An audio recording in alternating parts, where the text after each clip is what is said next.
ఎంతో టేస్టీ అయిన మామిడికాయ పికిల్ అండి. అప్పటికప్పుడే చేసుకొని వెంటనే తినేయొచ్చు. అంత టేస్టీగా ఉంటుంది.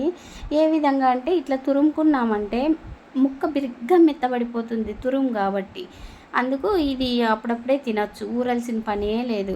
నాకైతే అర్ధ కేజీ మామిడికాయలు తీసుకున్నానండి నేను.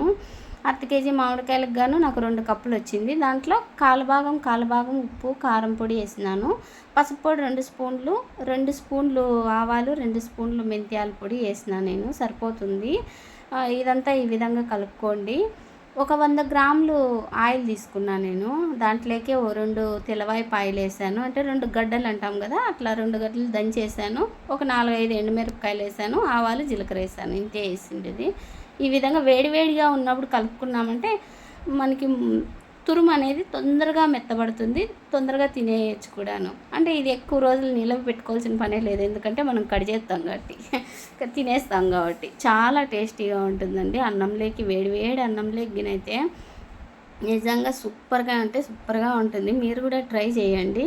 క్వాంటిటీలు అనేది మనం తీసుకునే దాన్ని బట్టి కొంచెం ఎక్కువ కొంచెం తక్కువ అవుతాయి. కాబట్టి మళ్ళీ రుచి చూసుకొని మనకు ఉప్పు కానీ కారం కానీ వేసుకోవాలనుకుంటే కొంచెం వేసుకో.